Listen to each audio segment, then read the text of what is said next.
Everything today comes out of 12,000 words of my own writing, because it's the only writing I have any business putting on screen. 3 parts. What a voice actually consists of once you stop describing it and start counting it. A style card built on the first 10 days, and then tested on 3 days it had never seen, which failed in a way I'm quite glad about. And a blind test where 6 numbers and no words at all sorted passages at 95%, and why that's a smaller claim than it sounds. Start with what a voice is, when you're allowed to measure instead of adjective. 6 dials. Sentence length, 11.5 words spoken, 10.5 written. Almost identical, which surprised me. Contractions, half as many again in speech. Second person, you and your, nearly twice as often. And then the one that isn't close. Sentences that start with a conjunction, and, but, so, 17% of the spoken ones, and less than 1% of the written ones. And here's why that matters.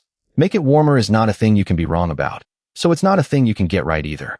17% of sentences opening on a conjunction is a thing you can be wrong about. You can count it afterwards and find out. So if you want something to sound like you, stop describing the feeling and start handing over the settings. Short sentences, start about 1 and 6 on, and, or, but. Use contractions everywhere. Talk to the reader as you rather than as one. That's 4 instructions. It took me a script to measure, and every single one of them can be checked on the output. The adjectives can't. That's the whole difference, and it's why Write Like Me quietly fails and nobody can say exactly how. Second, the part where I tested it properly, and it told me something I didn't want to hear. 47 of 54 inside the card, 7 outside. And when I looked at which 7, they weren't scattered. 4 of them were the same dial. Here's the breakdown of the 7. 4 were sentence length, 2 were contractions, and both of those only just cleared the edge of the band. 1 was second person on a single script. So this isn't noise scattered across 6 dials. It's 1 dial moving and 5 holding steady. Sentence length. The first 10 days sat between 6 and 15 words a sentence. Day 12 and day 13 came in at 15.3, 15.8, 15.5, and 16.4. Every single miss above the band, not one below it. So my sentences have been getting longer for about a week. The topics got more technical and the writing followed, and I did not notice because I was the one writing it. That's the entire argument for holding data out. If I'd fitted the card on all 13 days, it would have scored beautifully and told me nothing, because the drift would have been baked into the average. Build the profile on the old stuff. Test it on the new stuff. The number you want is the one that can come back bad, and this one did, which is the only reason it was worth running. And third, a guessing game, and then the limit of the whole approach. Take a second. Same writer, same 2 weeks, and I'd argue they're closer than you'd expect. B is not stiff. It's perfectly readable. If you've got it, hold on to it. A is the voiceover. B is out of the strategy document. Now the machine version.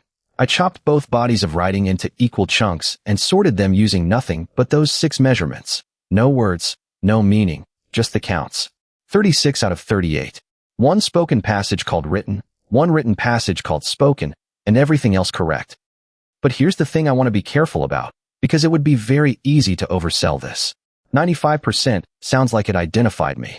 It didn't. It identified whether a passage was meant to be spoken, and I write those 2 ways on purpose, so of course they separate. Telling my written register from a stranger's written register is a completely different and much harder problem, which is worth knowing when you ask for something in your voice. The dials will get you the register reliably, and the register is most of what people actually mean. Whatever's left over after that is the bit nobody can hand you a number for. So here's how I'd write a style brief now, and it took 13 days and a measuring script to work out. Don't say warmer, don't say less corporate, and definitely don't say sound like me. Say roughly 11 words a sentence. Say about 1 sentence and 6 should open on, and, but, or so. Say contractions always. Say address the reader as you, never as one. For instructions, all boring, all countable. And that last property is what makes them different from every adjective you were going to use instead. Because once they're countable, you can check the output, and if it comes back at 22 words a sentence, you know immediately, rather than staring at it thinking, this doesn't quite sound right, which is where everybody actually gets stuck. 3 things worth keeping. Hand over dials rather than adjectives, because a dial is a thing you can be wrong about. Test a style card on writing it has never seen, or it will just flatter you. And remember that what the numbers capture is register, the difference between spoken and written, which is most of what people mean, but not all of it. And the thread through all 3, which is the same one that keeps showing up on this channel. Every part of today was a question people normally settle by arguing. Does this sound like me? Is this style guide any good? Could you tell these apart? All three turned into counting, and the counting produced one thing I genuinely didn't know. My sentences have been getting longer for a week. No amount of discussion would have surfaced that, because I was the one writing them, and it happened gradually. So when you catch yourself about to have an opinion about writing, check whether there's a number underneath it first. Usually there is, and usually it takes a minute. That's day 14, and the end of week 2. 3 shorts every day and a full cut like this each evening. Subscribe if it's useful to you.